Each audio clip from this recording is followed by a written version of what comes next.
Hello बेटा, good morning. बेटा हम 8 चैप्टर कर रहे थे बाइनोमियल थ्योरम, जिसमें हमारी 8.1 एक्सरसाइज कंप्लीट हो गई थी। पिछली वीडियो में 8.2 एक्सरसाइज भी शुरू की थी और आपके क्वेश्चन नंबर 5 तक मैंने करवा दिए थे। उसमें हमने क्या क्या पढ़ा था बेटा? एक तो जनरल टर्म पढ़ी थी। जनरल टर्म कौन सी होती है? r+1th। क्या लिखी जाएगी? NCR a की पावर n-r b की पावर r। एक हमने सीखा था बेटा मिड टर्म निकालने का फॉर्मूला। मिडल टर्म कैसे निकालेंगे? जैसे हमारी एक्सपेंशन है a+b की पावर n, तो इसके दो केस बनेंगे। अगर बेटा n इवन होगा तो मिडिल टर्म आएगी 1। फॉर्मूला क्या होता है? n/2 + 1th, n इवन के लिए। लेकिन अगर n ओड होता है तो मिड टर्म आती हैं 2। कौन कौन सी? n+1/2 और n+1/2 + 1th। ये टर्म फिर हमें निकाल के दिखानी पड़ेंगे। एक हमने फॉर्मूला पढ़ा था कि हमें जैसे a+b की पावर n है, एंडिंग से kth टर्म निकालनी है। तो जो एंडिंग से kth टर्म है वो बिगनिंग से कौन सी होगी? उसका फॉर्मूला होता है n-k + 2th। मतलब बिगनिंग से जो n-k + 2th है वो एंडिंग से क्या होगी? kth। जैसे a+b है, उसकी पावर 7 है। आपसे यूँ कह दिया जाए एंडिंग से 4th टर्म निकालो, तो फिर हमें बिगिनिंग से कौन सी निकालनी पड़ेगी? n बेटा 7, एंडिंग से कौन सी पूछी? 4th, प्लस में 2, तो यहाँ पे सोल्व होके आएगा 5। यानी कि जो बिगिनिंग से 5th है वही हमारी एंडिंग से क्या होगी? 4th। ये सारा हम पढ़ चुके थे। क्वेश्चन नंबर 5 तक हमने कर लिया था। अब देखो बेटा 6th कहते हैं फाइंड द कोफिशिएंट ऑफ। ध्यान से सुनो, x की पावर 11 का कोफिशिएंट पूछ रहे हैं और एक्सपेंशन दे रखी है x² प्लस में 1/x rays to the power 10। कहता अगर इस एक्सपेंशन को एक्सपेंड किया जाता है तो x की पावर 11 का कोफिशिएंट क्या होगा? तो बेटा वो कोफिशिएंट निकालने के लिए हम इसको पूरा एक्सपेंड नहीं करेंगे। ऐसे नहीं कि 10 से 0 से लेके 10 से 10 तक एक्सपेंड करेंगे और उसके बाद ढूंढेंगे कि x की पावर 11 कहाँ पे है। हम यहाँ पे अज्यूम कर लेते हैं कि जो जनरल टर्म है ना r+1th, वो x की पावर 11 के कोफिशिएंट को कंटेन करेगा। चाहे कोफिशिएंट x की पावर 11 का पूछे जाए किसी का, हमेशा यही अज्यूम कर लो कि जनरल टर्म के पास होगा। अब देखो अगर हम यहाँ से जनरल टर्म लिखते हैं तो बेटा वो क्या आएगी? 10CR, क्योंकि n कितना है? 10। a का काम कर रहा है x², उसकी पावर 10 माइनस में r। b का काम कर रहा है 1/x, उसकी पावर आएगा r। तो ये आ गया 10CR x की पावर 20 माइनस में 2r। और नीचे जो x की पावर r है हम उसको ऊपर लिखें तो वो x की पावर -r आ जाएगा। क्या बन गया? 10CR। प्रोडक्ट में टर्म है, बेस सेम है, तो हम पावर ऐड कर सकते हैं। 20 - 2r में -r ऐड करेंगे तो माइनस का 3r बन गया। हमने क्या जूम किया था कि जनरल टर्म के पास x की पावर 11 है। तब हम क्या करेंगे कि x की जो पावर है ना उसको किससे इक्वेट करेंगे बेटा? x की पावर 11 से, क्योंकि जनरल टर्म तो हमने निकाल ली। यानी कि x की पावर 20 माइनस में 3r को x की पावर 11 से इक्वेट करेंगे। क्या कहेंगे भाई? अगर बीच में इक्वल साइन है और बेस सेम है तो पावर क्या हो जाएंगी? इक्वल हो जाएंगी। तो 20 माइनस 3r 11 के इक्वल होगा। यहाँ से -3r 11 माइनस में 20 -9 माइनस माइनस प्लस, यानी कि r कितना आ गया? 3। बेटा अगर r 3 है ना तो हमने तो r+1th को माना था कि x की पावर 11 को कंटेन करेगा, यानी कि r+1 यानी कि 4th टर्म। यूँ करो, यहाँ पे ले जाके r को क्या रख दो? 3। 4th टर्म है जो x की पावर 11 को कंटेन करेगा। लेकिन ये क्या पूछ रहा है? कोफिशिएंट। कैसे निकालेंगे? देखो इसके अंदर रख दो 10C, r की जगह 3, x की पावर आप देख लो 3 × 3 9 और 20 माइनस में 9 कितना आ गया? 11। तो कोफिशिएंट क्या होता है? x की पावर 11 के इंटू में आने वाली कांस्टेंट टर्म को क्या कहते हैं? कोफिशिएंट। तो हमारा कोफिशिएंट है 10C3। अगर इसको एक्सपेंड करना चाहे तो कर सकते हैं 10 फैक्टोरियल, नीचे 3 फैक्टोरियल, ये आएगा 7। 10 को खोल दो, 10 × 9 × 8, 7 कैंसिल हो जाएगा और ये 3 इंटू 2 इंटू 1, ये कैंसिल हो गया 3 पे, ये कैंसिल हो गया आपका 4 पे, तो ये आ जाएगा बेटा 120, यानी कि x की पावर 11 का कोफिशिएंट कितना है 120। अब चाहे हमें कोई भी क्वेश्चन दिया हम इसी तरह से जनरल टर्म के पास अज्यूम करके इक्वेट करेंगे। नेक्स्ट देखो, जैसे इसका सेकंड पार्ट आप करना, मैं आपको थर्ड करवा देती हूँ। x की पावर 5 का कोफिशिएंट पूछ रहा है, एक्सपेंशन है x प्लस में 1/x³ rays to the power 17। हमने अज्यूम कर लिया कि जनरल टर्म के पास x की पावर 5 का कोफिशिएंट है, और अगर हम जनरल टर्म लिखें तो क्या आएगी 17CR, x का काम कौन कर रहा है, a का काम कौन कर रहा है x, उसकी पावर 17 माइनस r, और b का काम कर रहा है 1/x³ उसकी पावर r। अगर इसको सोल्व करें तो 17CR, देखो बेटा ये x की 3r पावर ऊपर जाएगी तो माइनस की हो जाएगी, प्रोडक्ट में टर्म है, बेस सेम है तो पावर ऐड हो जाएंगी। अब तुम किसका ढूंढ रहे थे, x की पावर 5 का कोफिशिएंट ढूंढ रहे थे, उसको x की पावर 17 माइनस 4r से इक्वेट करेंगे तो बेस सेम होने की वजह से पावर इक्वल हो जाएंगी। 4r को लेफ्ट साइड भेज दिया और इधर 17 माइनस में 5 हमारा 12, तो r कितना आ गया 3। कौन सी टर्म है जिसके पास x की पावर 5 का कोफिशिएंट होगा, फोर्थ टर्म के पास, क्योंकि r प्लस 1 तो 3 प्लस 1 कितना आ जाएगा 4। यहाँ से फोर्थ टर्म निकालेंगे या इसी के अंदर आप रखना है आपको, तो 17C3 x की पावर देखो 4 इंटू में 3 12 और 17 माइनस 12 कितना आ गया 5, तो बेटा x की पावर 5 का कोफिशिएंट कितना है 17C3। अगर ये हमसे पूछता कि x की पावर 5 का कोफिशिएंट कौन सी टर्म में है तो हमारा आंसर होगा फोर्थ टर्म में। नेक्स्ट देखो, फिर मैं आपको इसका करवा रही हूँ फिफ्थ पार्ट। कहता है x की पावर 40 का कोफिशिएंट बताओ, और एक्सपेंशन है 1 प्लस में 2x प्लस में x² rays to the power 27, ये दे रखा है। बेटा ये प्रॉपरली बाइनोमियल फॉर्म में नहीं है, तो हम इसको बाइनोमियल फॉर्म में कन्वर्ट करेंगे। ध्यान से देखो, नीचे वाली टर्म्स को, जो अंदर जो टर्म है उनको हम 1 प्लस x का स्क्वायर लिख सकते हैं, और उसकी पावर 27 है, तो फिर ये तो 1 प्लस में x की पावर कितना आ गया 54 आ गया, कर लिया कन्वर्ट।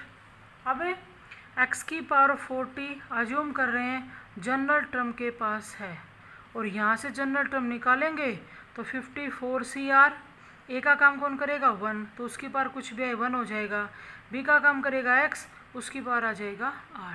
अब जितना पॉसिबल सोल्व कर सकते थे हमने कर लिया, तो x की पावर r को इक्वेट करेंगे x की पावर 40 से, तो सीधा सीधा यहाँ से r कितना आएगा 40, यानी कि कौन सी टर्म के पास x की पावर 40 होगा बेटा 41th टर्म के पास। और अगर r की वैल्यू रखेंगे तो 54C40 x की पावर 40, वो हमसे कोफिशिएंट पूछ रहा है, तो 54C40 x की पावर 40 का क्या है कोफिशिएंट है।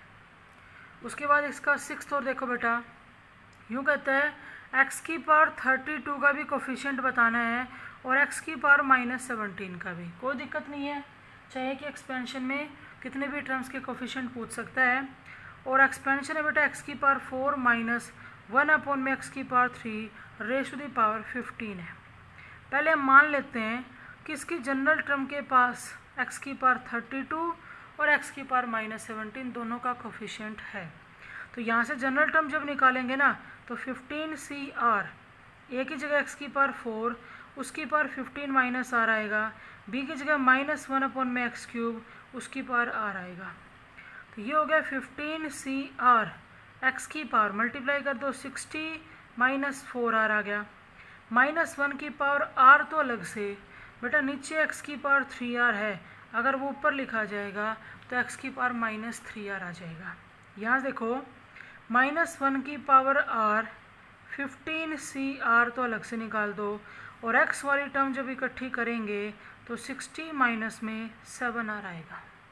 ठीक है, हम पहले क्या ढूंढ रहे थे x की पावर 32 का कोफिशिएंट, तो x की पावर 60 माइनस में 7r को x की पावर 32 से इक्वेट करेंगे, तो 60 माइनस में 7r इक्वल हो जाएगा 32 के, -7r आ जाएगा भाई माइनस का 28, तो माइनस माइनस प्लस r आ गया 4, यानी कि x की पावर 32 फिफ्थ टर्म के पास है।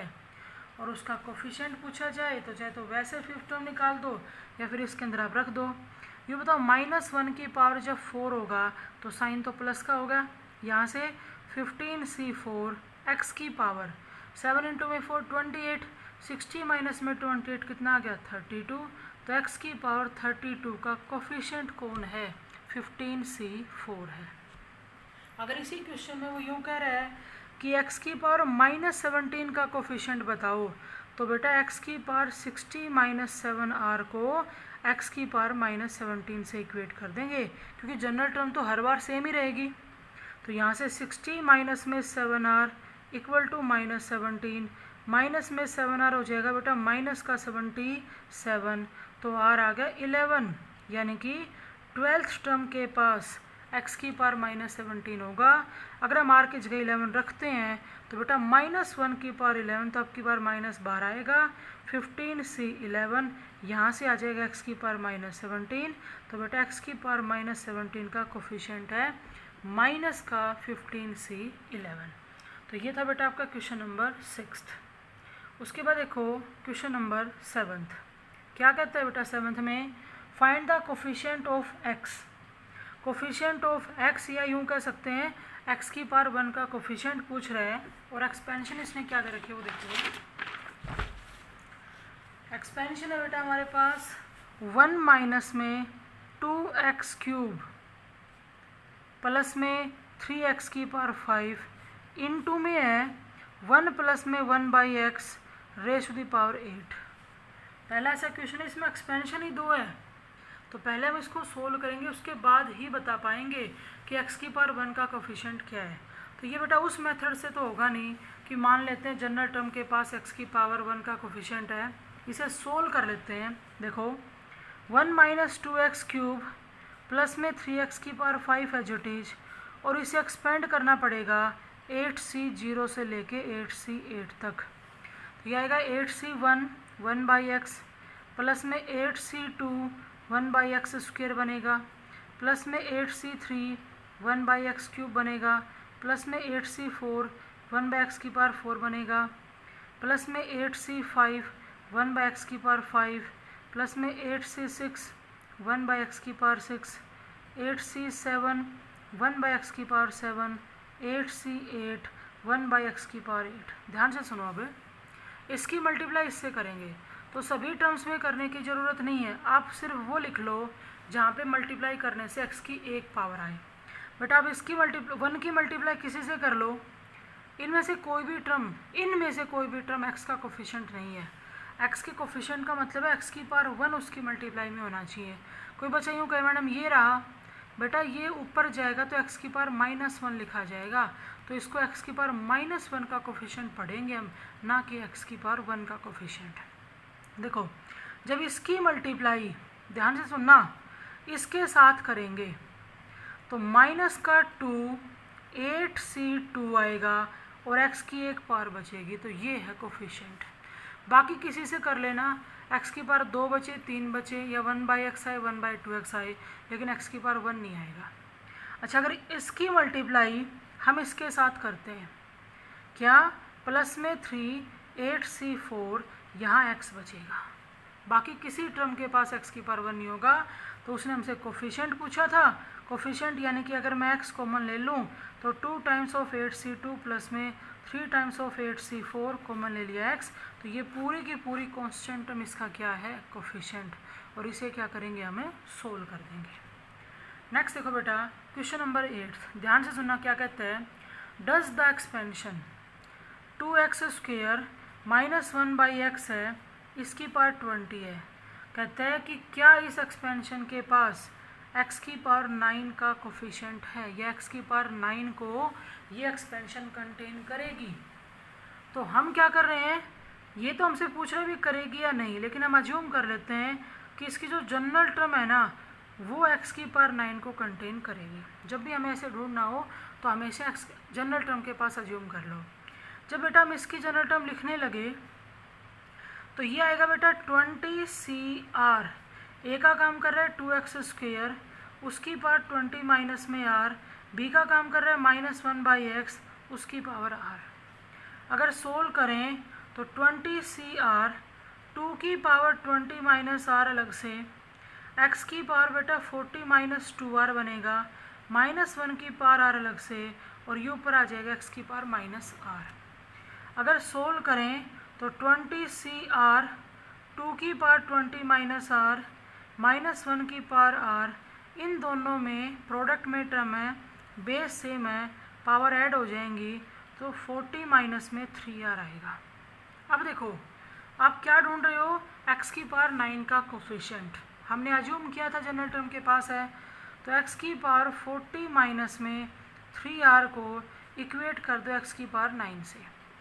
बेस सेम है, पावर इक्वल हो जाएंगी, तो ध्यान से सुनना बेटा, -3r इक्वल टू -31 आएगा और r की वैल्यू 31/3 आई, और ऐसा नहीं हो सकता बेटा। r की वैल्यू 0 या 0 से ग्रेटर और n या n से लेस इंटीजर होनी चाहिए, लेकिन 31/3 इंटीजर नहीं है, इसका मतलब हमारी अजम्पशन गलत है।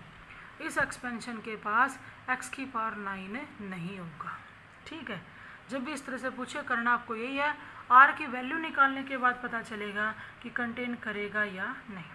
जैसे इसके सेकंड पार्ट में पूछ रहे बेटा, find the coefficient of x square का कोफिशिएंट पूछ रहे हैं, इफ़ एनी। बात वही होगी कि x की पावर 2 का कोफिशिएंट है या नहीं है, चेक करो। तो बिल्कुल सेम पीछे वाले क्वेश्चन की तरह ही करना है, जनरल टर्म निकाल के x की पावर 2 से इक्वेट करेंगे, r की वैल्यू निकालने के बाद पता चलेगा कि ये कंटेन करेगा या नहीं करेगा। आप देखो बेटा क्वेश्चन नंबर 9, ये करे prove that there is no term. ध्यान से सुनना, कहता है x की पावर -1 को कंटेन करने वाली x² + 1/x rays to the power 12, इस एक्सपेंशन के पास कोई भी टर्म नहीं है। ये खुद बता रहा है कि इसके पास x की पावर -1 नहीं है, लेकिन बेटा हमें दिखाना तो पड़ेगा। दिखाना तो पड़ेगा का मतलब ये है कि अज्यूम कर लेते हैं कि जो जनरल टर्म है ना r + 1th टर्म, वो x की पावर -1 के कोफिशिएंट को कंटेन करेगी। यहाँ से जनरल टर्म लिख लेते हैं, tr + 1 12CR, a का काम करेगा x², उसकी पावर 12 माइनस r, b का काम करेगा 1/x, उसकी पावर r। इसको सोल्व कर लेते हैं, 12CR x की पावर 24 माइनस 2r आएगा, और माइनस r यहाँ से भी आएगा तो माइनस का 3r हो जाएगा। अब हम किसका कोफिशिएंट ढूंढ रहे थे भाई, कौन सी टर्म को ढूंढ रहे थे, x की पावर -1 को।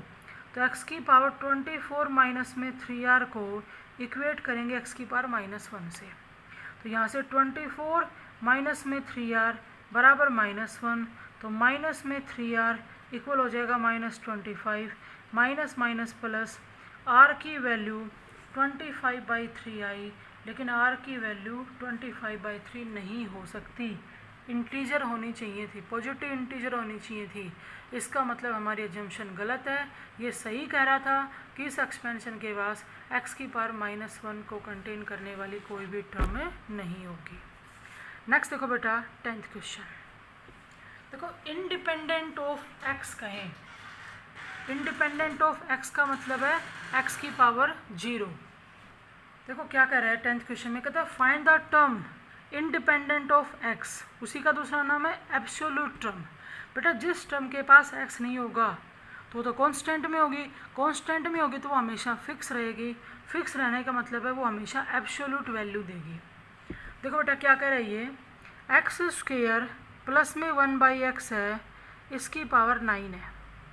ये यूँ कह रहा है इस एक्सपेंशन की वो टर्म निकालो जो इंडिपेंडेंट ऑफ x है। हम कह सकते हैं x की पावर 0 को कंटेन करने वाली टर्म। लेट कर लेते हैं जनरल टर्म जो है r + 1th जो टर्म है वो इंडिपेंडेंट ऑफ x होगी, या वो x की पावर 0 को कंटेन करेगी।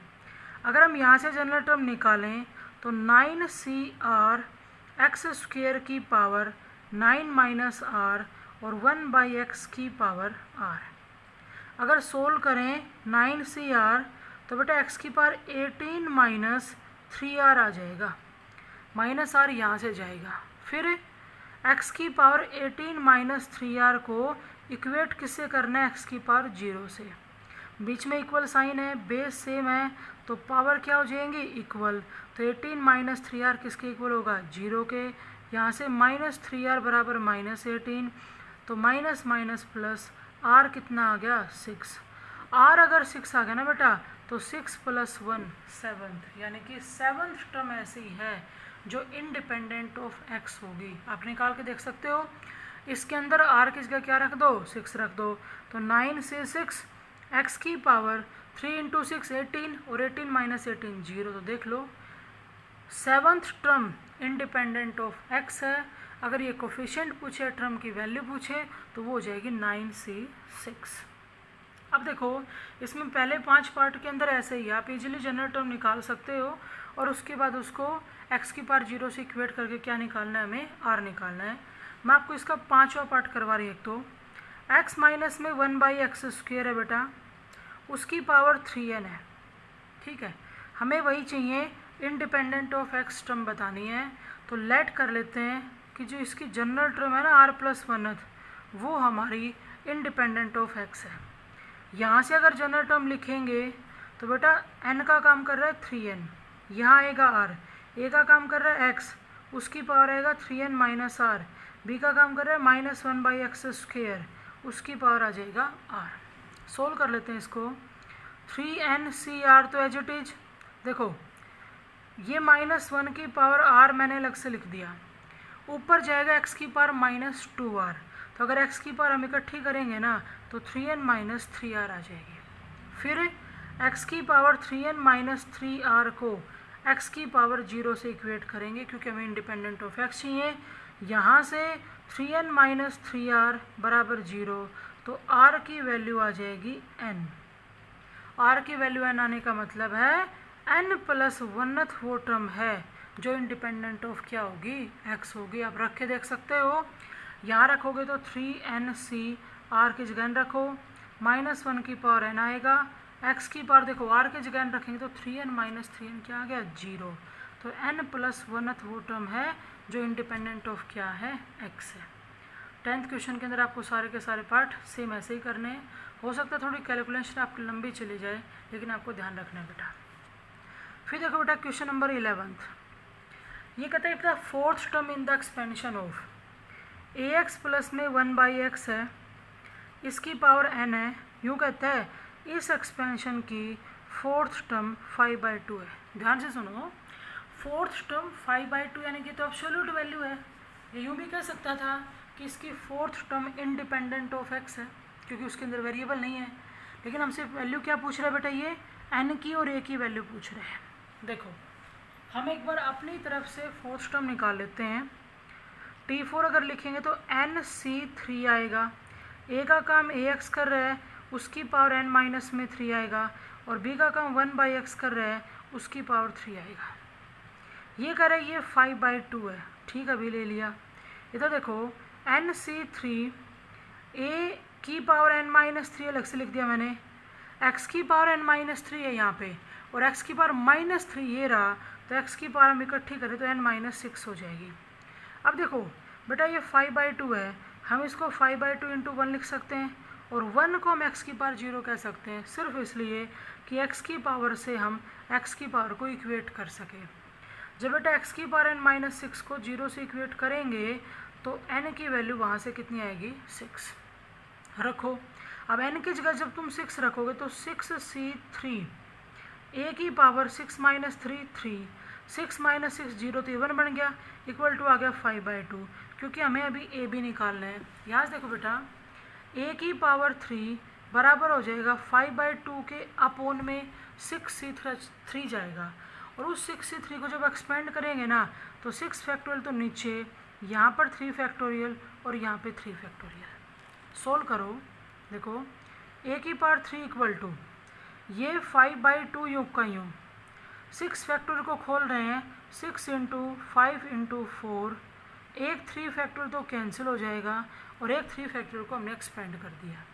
देखो बेटा 3 × 2 से 6 कट जाएगा, 5 से 5, हमारे पास 1/8 आया, और 1/8 को हम 1/2 का क्यूब कह सकते हैं।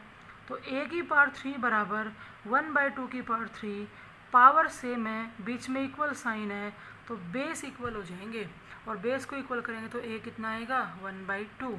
हमें n और a की वैल्यू निकालनी थी, तो n तो आया 6 और a आ गया 1/2। ये था आपका क्वेश्चन नंबर 11th। फिर देखो बेटा क्वेश्चन नंबर 12th क्या कह रहे हैं स्टेटमेंट में, कह रहे फाइंड द ग्रेटेस्ट टर्म।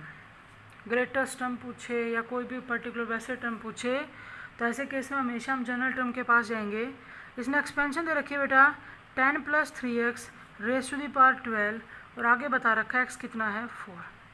ये हमसे ग्रेटेस्ट टर्म पूछ रहे हैं। मान लेते हैं कि जनरल जो टर्म है ना r+1th be the greatest term, जो जनरल टर्म है वही हमारी ग्रेटेस्ट टर्म है। अगर ये ग्रेटेस्ट है तो ये सभी से ग्रेटर होगी, यानी कि हम यूँ कह सकते हैं भी TR+1th मतलब r+1th जो टर्म है फिर वो rth से भी ग्रेटेस्ट होगी अगर ग्रेटेस्ट है तो, क्योंकि यहाँ पे हमें वैल्यू निकालनी है बेटा। अब ये बताना भी कौन सी टर्म है उसके लिए हमें क्या चाहिए r। अगर मैं इस TR को लेफ़्ट साइड भेजना चाह रहे हैं तो हम ये कह सकते हैं भी कि बोथ साइड TR से या यूँ कहो rth टर्म से क्या कर दो डिवाइड। तो ये इधर नहीं भेज सकते, हम यूँ नहीं कह सकते इसको इधर भेज दो। इनइक्वलिटी के केस में हम ऐसा नहीं कर सकते, ऐसा हम +1 में पढ़ते हैं। पर हम ये कह सकते हैं भी कि बोथ साइड TR से क्या कर दो डिवाइड। अब हमें TR+1 और TR चाहिए। अगर मैं यहाँ यूँ कहूँ भी rth टर्म लिखवाओ तो बेटा 12CR-1 ए का काम करेगा 10 तो 12 - r-1 और बी का काम करेगा 3x उसकी पावर r-1।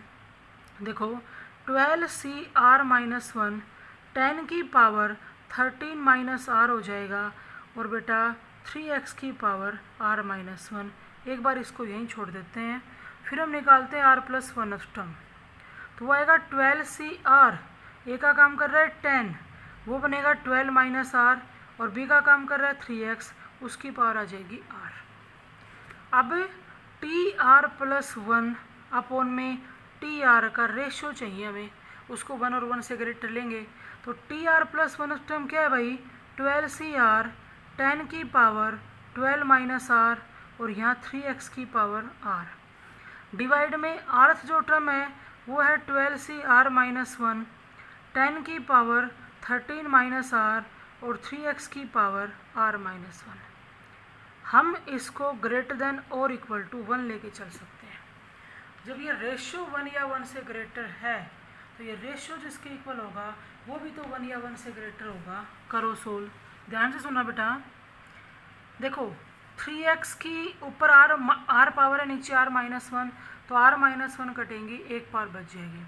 ऐसे 10 की पावर 12 - r कट जाएंगी, एक पावर बचेगी। रही बात, इनको सोल्व कर लेते हैं। यह आएगा बेटा 12 फैक्टोरियल, यहाँ r फैक्टोरियल और ये 12 - r फैक्टोरियल इनटू में ये क्या लिखा जाएगा, यहाँ पर तो 12 फैक्टोरियल, ये r-1 फैक्टोरियल और 12 - r प्लस का 1 तो 13 - r फैक्टोरियल। साथ में ऊपर रहेगा 3x, नीचे आएगा 10 और ग्रेटर देन और इक्वल टू क्या लेके चलेंगे 1। हम इस x की जगह भी यहाँ पे ला के पुट करेंगे बेटा 4। सुनो 12 फैक्टोरियल से 12 फैक्टोरियल कैंसिल हो गया। ध्यान से सुनना, r फैक्टोरियल r-1 से बड़ा होता है। अगर हम इसको एक स्टेप एक्सपेंड करेंगे तो अगली बार r-1 फैक्टोरियल कैंसिल हो जाएगा। वैसे ही 13 - r 12 - r से एक स्टेप बड़ा है, अगर उसको एक्सपेंड करेंगे तो अगली बार ये भी कैंसिल हो जाएगा। इनटू में हमारे पास 3 है, x की जगह मैंने 4 रख दिया, अपॉन में 10 है, ग्रेटर देन इक्वल टू 1। अगर सोल्व करें बेटा तो ये 2 से कैंसिल हो जाएगा, यहाँ आ गया 5। अगर अंदर मल्टीप्लाई करते हैं तो ये 78 - 6r अपॉन में है 5r greater than equal to 1। इसको सोल्व करने के लिए हमने क्या किया, इस 5r को हटाने के लिए बोथ साइड 5r से मल्टीप्लाई कर दी, तो नीचे से तो कैंसिल हो जाएगा और यहाँ आ जाएगा। अब जैसे हम इस 5r को यहाँ से हटाना चाह रहे हैं तो या फिर इस 6r को यहाँ से हटाना चाह रहे हैं तो हमने क्या किया, बोथ साइड 6r सब्ट्रैक्ट कर दिया, ऐड कर दिया, तो ये बन जाएगा इधर 11 और इधर कैंसिल हो जाएगा। एक तो हम यूँ कहें कि 78 greater than equal to 11r है, एक हम यूँ भी कह सकते हैं 11r less than equal to 78 है, बात तो एक ही होती है। यहाँ से 11 को हटाने के लिए हमने बोथ साइड 11 से डिवाइड कर दिया। अगर इसको सोल्व करते हैं तो ये आपका 7 सही 1/11 आएगा, यानी कि आर की वैल्यू 7 पॉइंट समथिंग से लेस रहेगी। इक्वल तो नहीं ले सकते क्योंकि आर इंटीजर होता है और 78/11 इंटीजर नहीं है। इससे लेस की अगर बात करें तो 7 पॉइंट समथिंग आपके पास है, तो आर को फिर क्या ले सकते हैं 7। आर अगर 7 है तो बेटा हमें तो यही बताना था कि ग्रेटेस्ट टर्म कौन सी होगी। हमने अज्यूम किया था आर प्लस 1th ग्रेटेस्ट होगी, तो 7 + 1 यानी कि 8th जो टर्म है ना वो ग्रेटेस्ट टर्म है। आपसे यूँ कहीं निकालो तो आप निकाल सकते हो, निकाल दो T8 क्या आएगा बेटा 12C7। ए का काम कर रहा है 10, उसके बाद 12 - 7 5, बी का काम कर रहा है 3x, लेकिन उसमें x की जगह रखेंगे 4 और उसके पार 7। इसको सोल्व कर देंगे, ये इस एक्सपेंशन की ग्रेटेस्ट टर्म है, बड़ी से बड़ी टर्म है, इससे बड़ी और कोई टर्म इस एक्सपेंशन के पास नहीं होगी।